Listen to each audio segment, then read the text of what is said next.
I've had this thought now for the last couple of months that it's kind of never really hit me why I feel this way.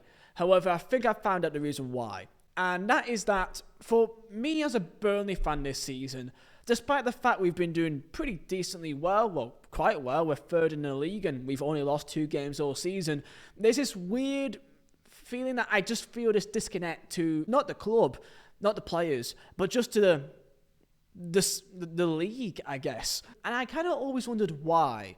Like, why do I feel this lack of excitement? And maybe because we were here before only 2 years ago, and I kind of have this dread that it hit me that I'm not looking forward to potentially being back in the Premier League, which defeats the entire purpose of being in the league in the first place. Because despite whatever wins we get this year, if we do go up, it is still an if, by the way. I'm not taking it for granted. It's not guaranteed by any means. But if we do, then what's going to happen to us? Because I'm seeing this year what's happening to Southampton, what's happening to Ipswich Town, what's happening as well to Leicester City, and considering what happened the last time we were also up with Burnley, Sheffield United, and also Luton Town.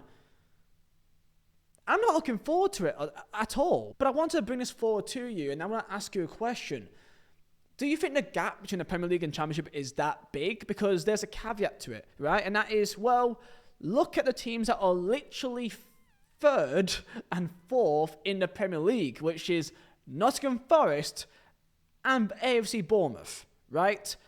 And they were promoted not too long ago, only 3 years ago, so 2-3 years ago for both. So it does ask the question, is the gap really that big, or are we just poorly run? And I think it's a combination of both. For me, the best example of any team that's been promoted in the last couple of years is by far, for me, Brentford. Because Brentford, they didn't spend all that much money to get to where they are.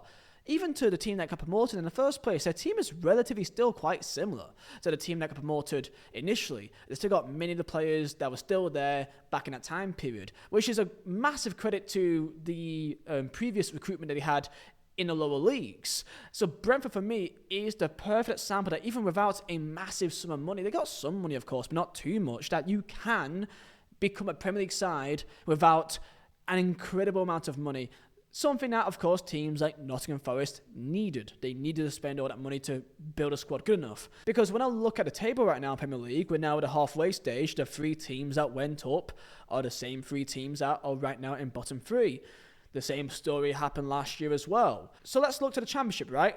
Who's right now in the top 6 of the Championship? If you don't know Championship, I'll showcase it to you right now. So as of right now, you got Leeds in first place, joint points with Sheffield United, with them Burnley behind with 1 point with 47 points, and then Sunderland, Blackburn Rovers, Watford, Middlesbrough, and West Brom. Now, this is the thing. Because I watch Championship a lot and I know the league quite well because we've always been involved in it, let me explain something to you.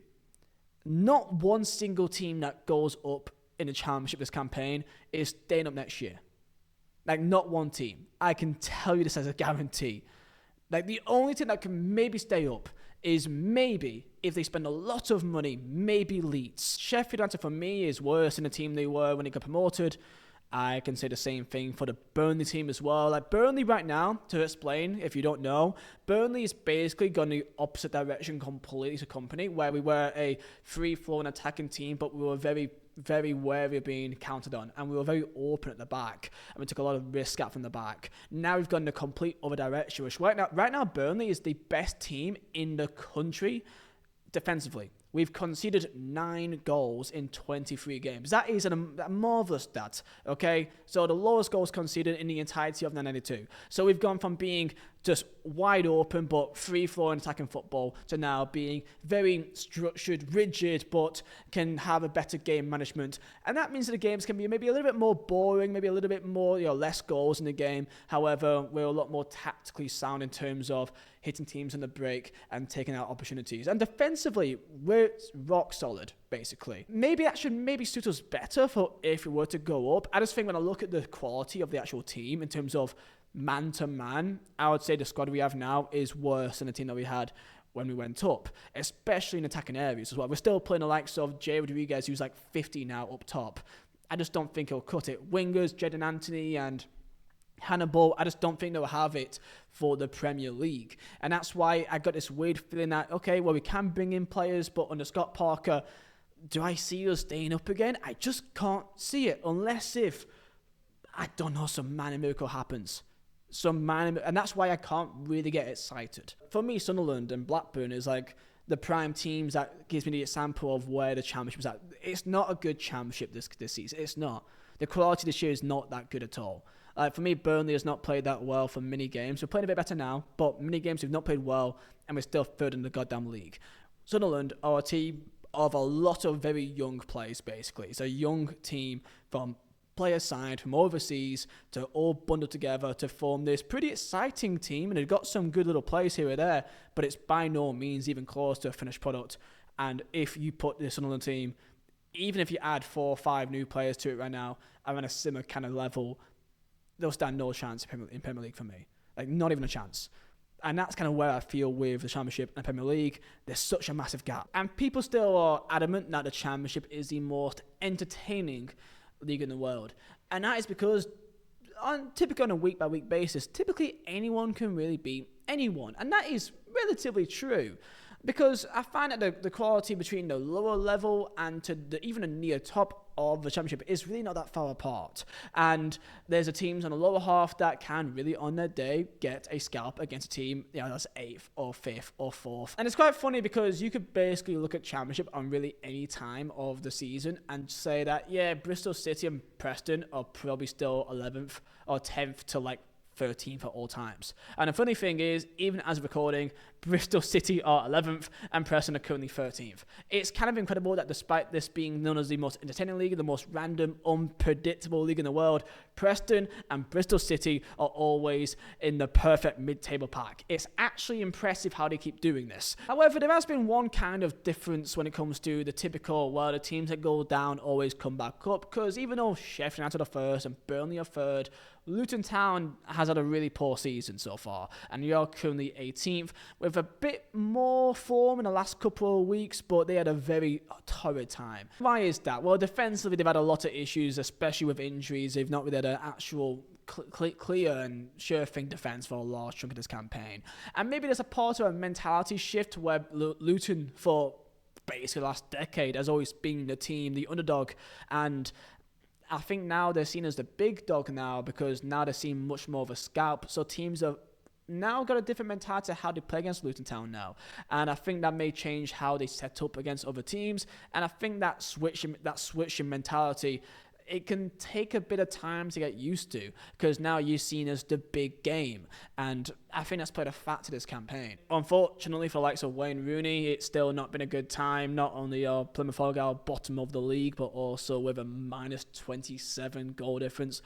They've considered 49 goals this campaign, which just to highlight how bad that is, the second worst team for goals conceded is 39. That's a 10 goal difference from the second worst defence to the first.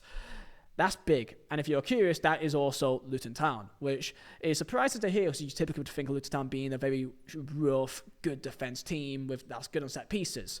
And that set pieces has been part of their game, but defensively it's been absolutely torrid. But yeah, pretty much as a Burnley fan, despite of course it's been a good season, I've still got this weird feeling that like I could be happy and celebrate the wins, but at the same time, the Premier League next year, are we just going to go through it all over again? Are we just going to go through it all? Like, I said it to Ipswich Town fans and Southampton fans, and in the moment, of course, be excited and have dreams that maybe this is the time you get it right. But God almighty, the Premier League is hell.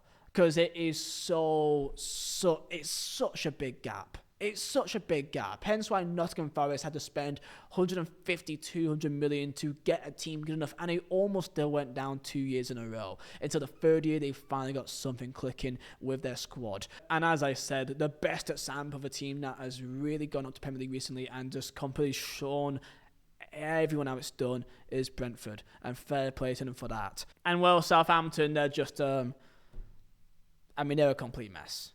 But hey, at least they can still beat Everton. Anyway, tell me down below your thoughts on the Premier League and the Championship.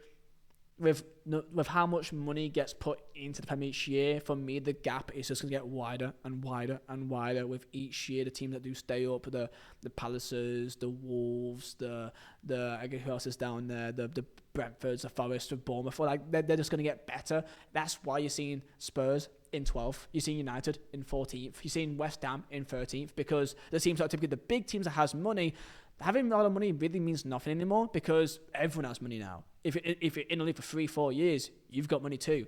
So that's why you're seeing Fulham 8th, Forest 4th, Bournemouth 6th, because having money isn't really a special thing anymore.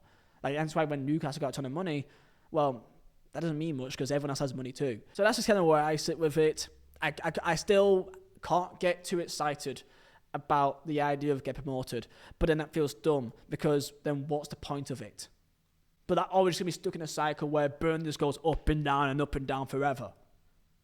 But then, of course, I want to go up, because then if we stay in the Championship, then we'll become like a Stoke, where the money, the parachute payments fades away, and then you're just kind of left with complete mediocrity. You know, same thing happened to Watford, same thing happened to Swansea, Norwich as well, Christ. So yeah, that's just kind of where I stand by it. What do you guys think? And enjoy your Christmas and New Year's, boys. See ya.